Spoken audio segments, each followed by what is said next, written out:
दोस्तों, जब किसी इंसान की मृत्यु होती है तो उसके घर के बाहर भीड़ लग जाती है। रिश्तेदार जमा हो जाते हैं, रोना धोना मच जाता है और फिर एक अंतिम यात्रा निकलती है। श्मशान घाट की तरफ राम नाम सत्य है कि नारे लगते हैं और उस शरीर को जिसे कल तक मखमल के गद्दों पर नींद नहीं आती थी, उसे लकड़ियों के ढेर पर लेटा दिया जाता है। आग लगा दी जाती है और जब वह शरीर धू धू करके जलने लगता है तो धीरे धीरे सारे रिश्तेदार, सारे दोस्त और परिवार वाले वहां से जाने लगते हैं। वह पीछे मुड़कर भी नहीं देखते, यह सोचकर कि अब सब खत्म हो गया। लेकिन क्या सच में सब खत्म हो गया है? यहीं से शुरू होता है वह भयानक और रोंगटे खड़े कर देने वाला सच, जिसके बारे में गरुड़ पुराण के प्रेत खंड में विस्तार से लिखा गया है। जब श्मशान में आखिरी आदमी भी चला जाता है, जब चिता की आग बुझने लगती है और सिर्फ गर्म राख और सन्नाटा बचता है, तब वहां एक शख्स खड़ा रह जाता है। वह कोई इंसान नहीं होता, वह उसी मृतक की आत्मा होती है जो अपनी ही राख के पास खड़ी होकर उस मंजर को देख रही होती है।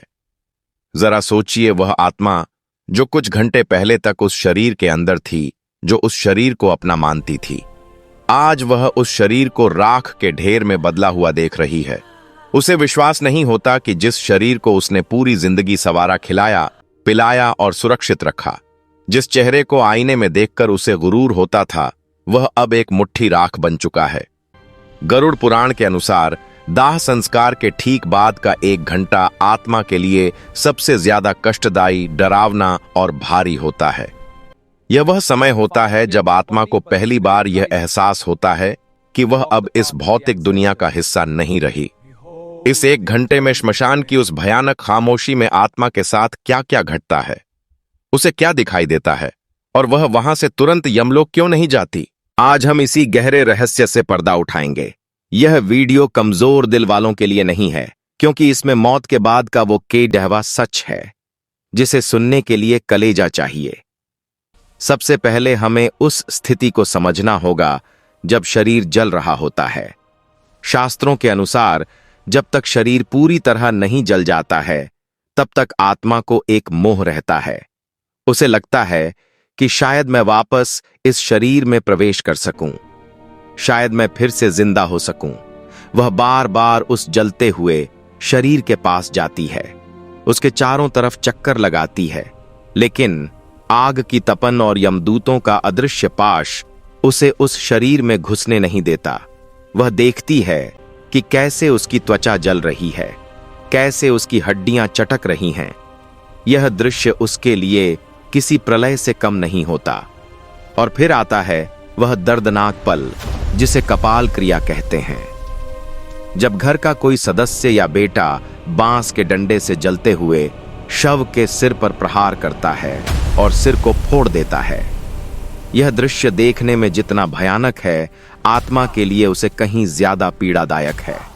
गरुड़ पुराण के अनुसार जैसे ही कपाल फटता है, एक जोरदार धमाका होता है जो सिर्फ आत्मा को सुनाई देता है। यह वह पल है जब आत्मा का उस शरीर से आखिरी बंधन टूट जाता है। उसे समझ आ जाता है कि अब वापसी का कोई रास्ता नहीं बचा, क्योंकि उसका शरीर अब समाप्त हो गया होता है। अर्थात जीवन का यह दरवाजा हमेशा के लिए बंद हो चुका है।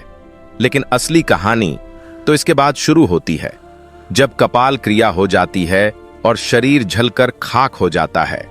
तब नियम के अनुसार घर वाले और रिश्तेदार वहां से लौटने लगते हैं। शास्त्रों में सख्त नियम है कि श्मशान से लौटते वक्त पीछे मुड़कर नहीं देखना चाहिए। मित्रों, क्या आपने कभी सोचा है कि ऐसा क्यों कहा जाता है? इसके पीछे एक बहुत बड़ा और डरावना कारण है। जब परिवार वाले वहां से जाने लगते हैं तो आत्मा घबरा जाती है। उसे लगता है कि यह लोग मुझे इस सुनसान और डरावनी जगह पर अकेला छोड़कर कहां जा रहे हैं। वह चिल्लाती है, आवाज देती है कि रुको, मुझे भी साथ ले चलो, मैं यहां अकेला नहीं रह सकता, मुझे डर लग रहा है। लेकिन उसकी आवाज किसी को सुनाई नहीं देती, क्योंकि अब वह आवाज हवा में गूंजने वाली ध्वनि नहीं बल्कि एक कंपन है। वह आत्मा दौड़ती है, अपने बेटे को पकड़ने की कोशिश करती है, अपनी पत्नी या पति को आवाज देती है, उनके कपड़ों को पकड़ने की कोशिश करती है, लेकिन उसका हाथ उनके शरीर के आर पार निकल जाता है। वो किसी को छू नहीं सकती, किसी को रोक नहीं सकती। और जब वह देखती है कि उसके अपने ही लोग, जिनके लिए उसने पूरी जिंदगी पाप किए, झूठ बोला, बेईमानी की, हर रात दिन एक करके पैसा कमाया, वो आज उसे एक अनजान जगह पर राख के ढेर के पास अकेला छोड़कर जा रहे हैं, तब उस आत्मा को स्वयं के जीवन का सबसे बड़ा धोखा महसूस होता है। उसे समझ आता है कि दुनिया का कोई भी रिश्ता आखिर तक साथ नहीं देता। सब मतलब के साथी थे। जैसे ही शरीर ने साथ छोड़ा, सबने मुंह मोड़ लिया। यही इस जिंदगी की असलियत है। अब सवाल आता है कि आत्मा उस श्मशान में 1 घंटे तक क्यों रुकती है? वह तुरंत उनके पीछे क्यों नहीं जाती? श्री गरुड़ पुराण के अनुसार श्मशान भूमि भगवान शिव का निवास स्थान मानी जाती है, लेकिन यह अतृप्त आत्माओं, भूतों और पिशाचों का गढ़ भी है। जब कोई ताजा मृत्यु होती है तो उस आत्मा के चारों तरफ एक अदृश्य सुरक्षा कवच होता है, जो उसे कुछ समय के लिए शमशान की नकारात्मक शक्तियों से बचाता है। लेकिन जैसे जैसे समय बीतता है, वह कवच कमजोर पड़ने लगता है। उस 1 घंटे के दौरान आत्मा को शमशान में मौजूद दूसरी भटकती हुई रूहें दिखाई देने लगती हैं। उसे अजीब अजीब सी डरावनी आवाजें सुनाई देती हैं। वो देखती है कि वहां कई ऐसी आत्माएं हैं जो सैकड़ों सालों से मुक्ति के लिए तरस रही हैं, जो भूख और प्यास से तड़प रही हैं, जिनका शरीर विकृत हो चुका है। कुछ आत्माएं हवा में तैर रही होती हैं तो कुछ जमीन पर रेंग रही होती हैं। वह नई आत्मा को देखकर उसकी तरफ लपकती है, उसे डराने की कोशिश करती है। यह दृश्य देखकर वह नई आत्मा डर के मारे कांपने लगती है। वह छिपने की जगह ढूंढती है, लेकिन श्मशान के खुले मैदान में छिपने की कोई जगह नहीं होती। उसे अपनी गलतियों का, अपने पापों का पछतावा होने लगता है। वह सोचती है कि काश मैंने जीवन में कुछ पुण्य किया होता, काश मैंने भगवान का नाम लिया होता, तो आज मुझे यह दिन नहीं देखना पड़ता। गरुड़ पुराण के अनुसार उस 1 घंटे में आत्मा को यमदूत तुरंत नहीं पकड़ते। वह उसे कुछ समय के लिए आजाद छोड़ देते हैं, ताकि वह अपनी आंखों से देख सके कि जिस शरीर और जिस संसार पर उसे इतना घमंड था, उसकी असली औकात क्या है। यह श्मशान वैराग्य का क्षण होता है, आत्मा को यह एहसास दिलाने के लिए कि तूने क्या खोया है और क्या पाया है। उसे वहां रुकना पड़ता है। उस समय आत्मा को एक बहुत ही विचित्र अनुभव होता है। उसे समय का ज्ञान नहीं रहता। जो हमारे लिए 1 घंटा है, वह उस आत्मा के लिए कई दिनों के बराबर लगता है। उस अकेलेपन में, उस सन्नाटे में उसे अपने जीवन की रील दिखाई देने लगती है। गरुड़ पुराण इसे जीवन समीक्षा या लाइफ रिव्यू कहता है। बचपन से लेकर जवानी तक और जवानी से लेकर बुढ़ापे तक उसने जो भी कर्म किए, चाहे वह बंद कमरे में किए हो या सबके सामने, सब कुछ उसकी आंखों के सामने तैरने लगता है। उसने किस किस का दिल दुखाया, किस किस का हक मारा, किस किस को धोखा दिया, वह सब उसे याद आने लगता है। और सबसे बड़ी बात, उसे यह भी दिखाई देता है कि उसके उन कर्मों का दूसरों पर क्या असर पड़ा। अगर उसने किसी गरीब की मजदूरी मारी थी तो उसे उस गरीब के बच्चे भूख से रोते हुए दिखाई देते हैं। अगर उसने किसी जानवर को पत्थर मारा था तो उसे उस जानवर का दर्द महसूस होता है। यह मानसिक पीड़ा शारीरिक पीड़ा से कई गुना ज्यादा होती है।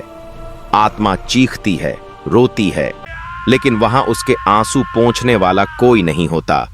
वहां सिर्फ हवा की सनसनाहट होती है और दूर कहीं कुत्तों के रोने की आवाज। यह वह समय है जब इंसान को अपनी असलियत का पता चलता है। उसे समझ आता है कि जिन पद, प्रतिष्ठा और पैसों का उसे इतना घमंड था, वह सब तो श्मशान के द्वार के बाहर ही छूट गए हैं। अंदर तो सिर्फ वह और उसके कर्म ही आए हैं। श्मशान की उस भूमि पर खड़े होकर आत्मा देखती है कि उसके शरीर की राख अब ठंडी हो रही है।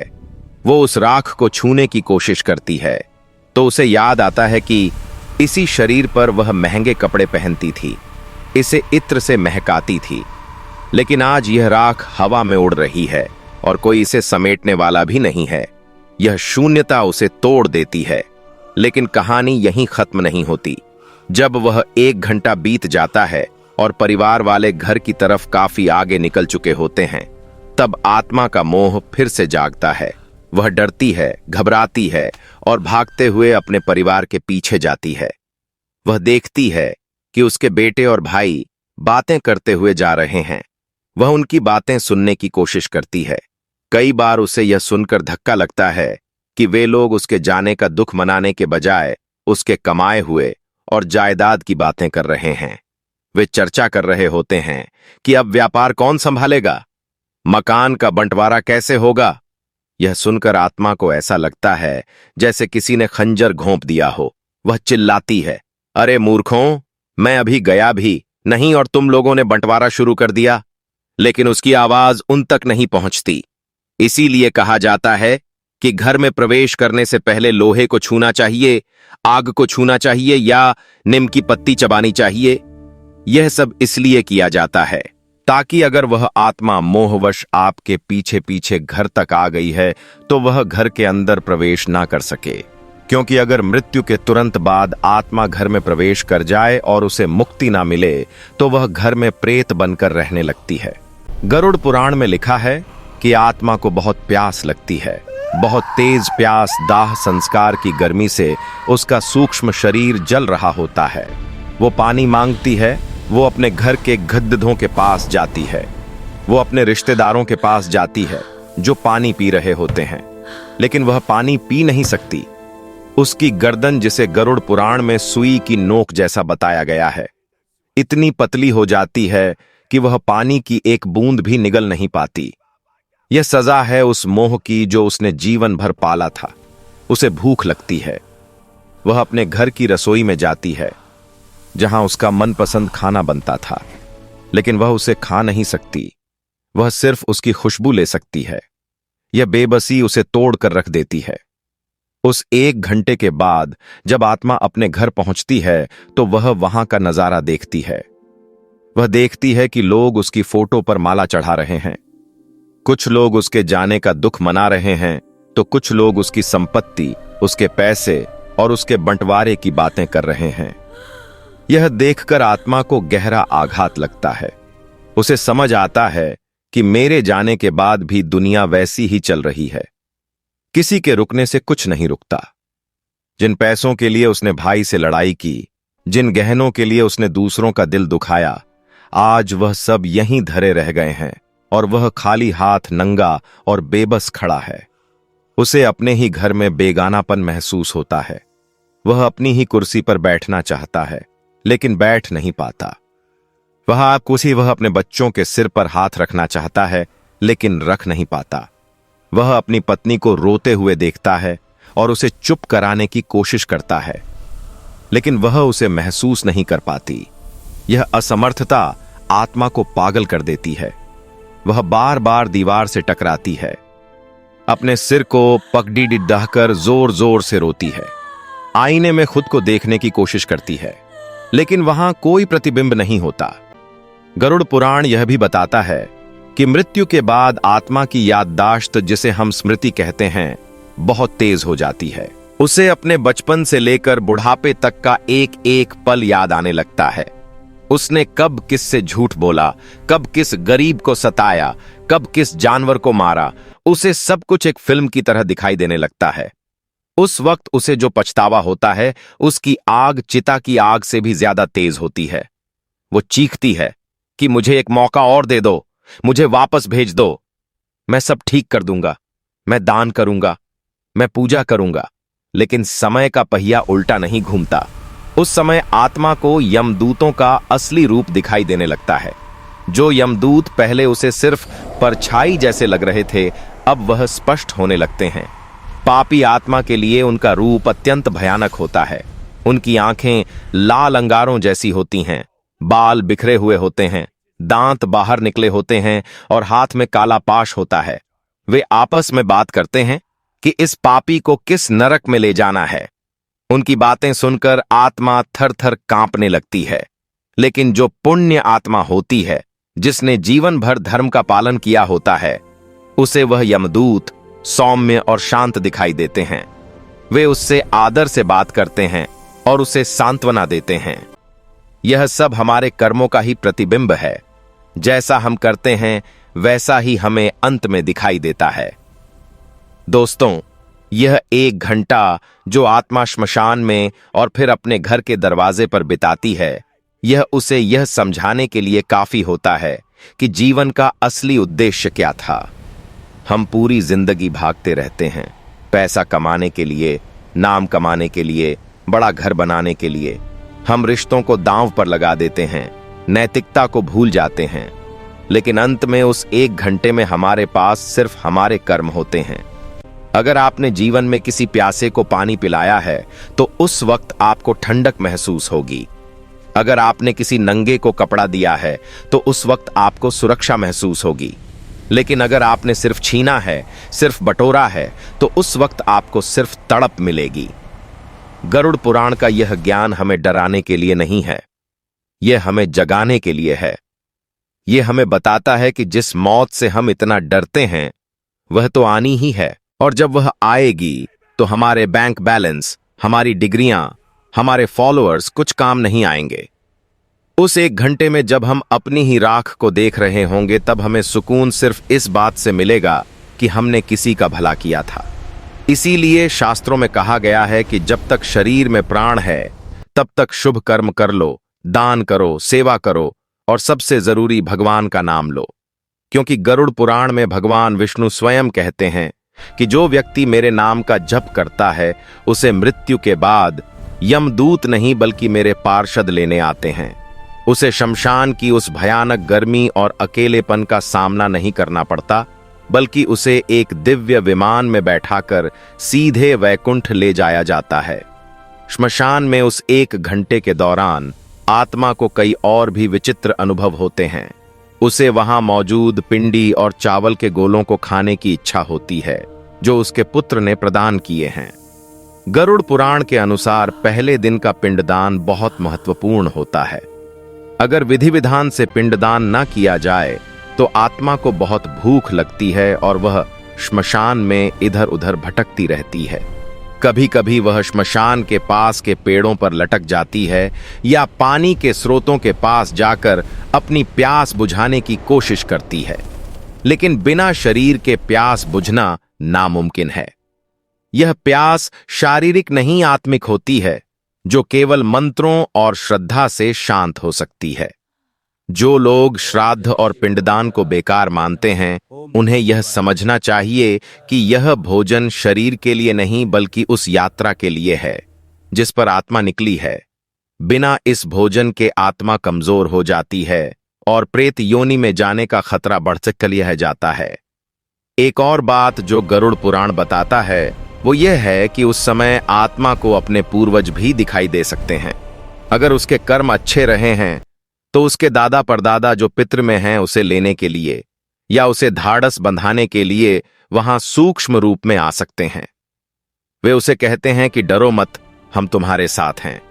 यह मिलन आत्मा को बहुत शांति देता है। लेकिन अगर कर्म बुरे हैं तो उसे वहां सिर्फ अंधेरा और डरावनी आकृतियां ही दिखाई देती हैं। वह मदद के लिए पुकारता है लेकिन कोई नहीं आता। यह अकेलापन ही नरक की पहली सीढ़ी है। हमें यह समझना होगा कि हमारा शरीर 5 तत्वों से बना है: मिट्टी, पानी, आग, हवा और आकाश।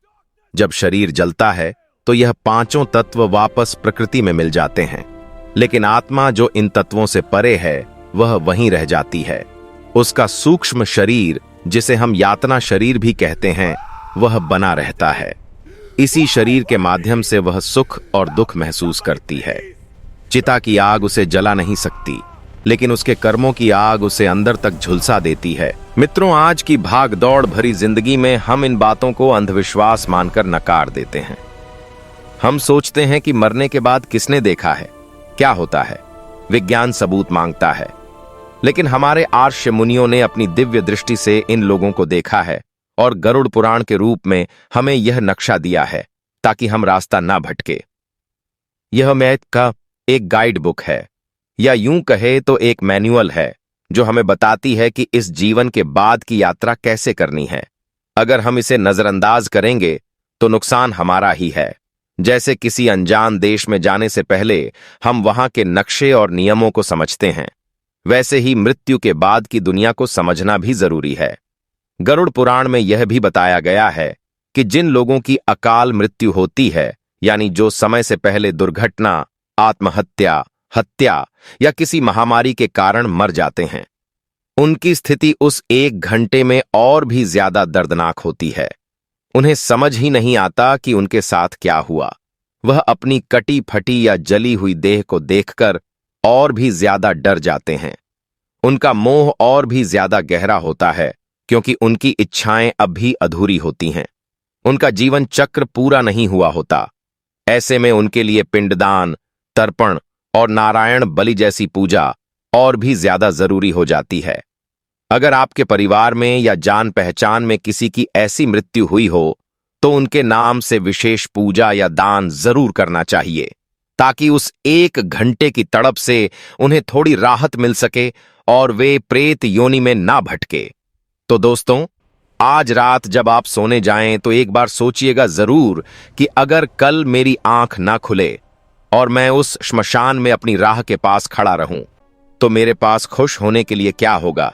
क्या मेरे पास कोई ऐसा कर्म है जिसे देखकर मैं कह सकूं कि हां, मेरा जीवन सफल था? अगर जवाब ना है तो अभी भी देर नहीं हुई है। सांसें चल रही हैं, मतलब मौका बाकी है। आज से ही, अभी से ही अपने जीवन की दिशा बदल दीजिए। नफरत छोड़िए, प्रेम बांटिए, लालच छोड़िए, दान कीजिए और अहंकार छोड़िए, भक्ति कीजिए। अपने माता पिता की सेवा कीजिए, क्योंकि गरुड़ पुराण कहता है कि जो अपने माता पिता को दुख देता है, उसे यमलोक के मार्ग में आग पर चलना पड़ता है। जो पराई स्त्री पर बुरी नजर डालता है, उसकी आंखों में लोहे की सलाखें डाली जाती हैं। जो धोखे से धन कमाता है, उसे वहां सांप बिच्छुओं के बीच रहना पड़ता है। यह सब रूपक नहीं है, यह वह सच है जिनका सामना हमें करना है, क्योंकि अंत में उस 1 घंटे में सिर्फ यही काम आएगा। बाकी सब यहीं का यहीं राख के ढेर में मिल जाएगा।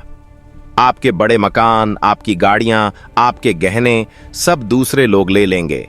आपका शरीर भी आपसे छीन लिया जाएगा। आपके पास बचेगा तो केवल आपका स्वभाव और आपके कर्म। अगर आज की यह जानकारी, यह सत्य आपके दिल तक पहुंचा हो, तो इसे केवल एक वीडियो समझकर मत भूल जाइएगा। यह एक चेतावनी है, एक संकेत है। इसे अपने जीवन में उतारिए। और अगर आप चाहते हैं कि आपके पूर्वजों को, आपके पितरों को शांति मिले, तो कमेंट में पूरी श्रद्धा के साथ ओम नमो नारायण, ओम शांति जरूर लिखें। यह छोटा सा मंत्र उन भटकती आत्माओं तक एक सकारात्मक ऊर्जा पहुंचा सकता है। और इस सत्य को अपने दोस्तों और परिवार के साथ जरूर बांटें, ताकि वह भी इस अज्ञान की नींद से जाग सकें। याद रखिए, मौत अंतिम सच है, लेकिन कर्म मौत से भी बड़ा सच है। हम अक्सर मौत से डरते हैं, लेकिन हमें डरना चाहिए उस जीवन से जो हमने व्यर्थ गंवा दिया। हमें डरना चाहिए उन आंसुओं से जो हमारी वजह से किसी की आंखों में आए। हमें डरना चाहिए उस विश्वास से जो हमने तोड़ा, क्योंकि यही वह चीजें हैं जो श्मशान में हमारे सामने खड़ी होंगी। अंत में मैं बस इतना कहना चाहूंगा कि जीवन एक सराय है। हम सब यहां मुसाफिर हैं। कोई जल्दी चला जाएगा, कोई देर से, लेकिन जाना सबको उसी शशान में है, उसी राख में मिलना है। तो क्यों ना हम इस सफर को इतना खूबसूरत बनाएं कि जब हम जाएं तो लोग हमारे लिए रोएं, ना कि हमारी बुराई करें। क्यों ना हम इतने पुण्य कमा लें कि जब हम उस श्मशान में अकेले खड़े हो तो हमें डर ना लगे, बल्कि एक संतोष हो कि मैंने अपना जीवन सही तरीके से जिया, और जब यमदूत आए तो हम मुस्कुराते हुए उनके साथ चल पड़े एक नई और बेहतर यात्रा की ओर। इस वीडियो को देखने के बाद शायद आपके मन में कई सवाल उठे होंगे, शायद आपको डर भी लगा होगा, लेकिन यह डर अच्छा है अगर यह आपको गलत काम करने से रोकता है। यह डर एक रक्षक है जो आपको पतन के रास्ते पर जाने से बचाता है। तो दोस्तों, इस ज्ञान को अपने तक सीमित मत रखिएगा, इसे फैलाइए, क्योंकि ज्ञान बांटने से ही बढ़ता है। अगले वीडियो में हम बात करेंगे एक और ऐसे ही रहस्य के बारे में जो आपकी सोच को हिलाकर रख देगा। तब तक के लिए अपने कर्मों पर ध्यान दीजिए, अपने माता पिता की सेवा कीजिए और प्रभु का स्मरण करते रहिए। वीडियो अच्छा लगा तो लाइक करें और चैनल को सब्सक्राइब करना ना भूलिए। आप सभी का धन्यवाद।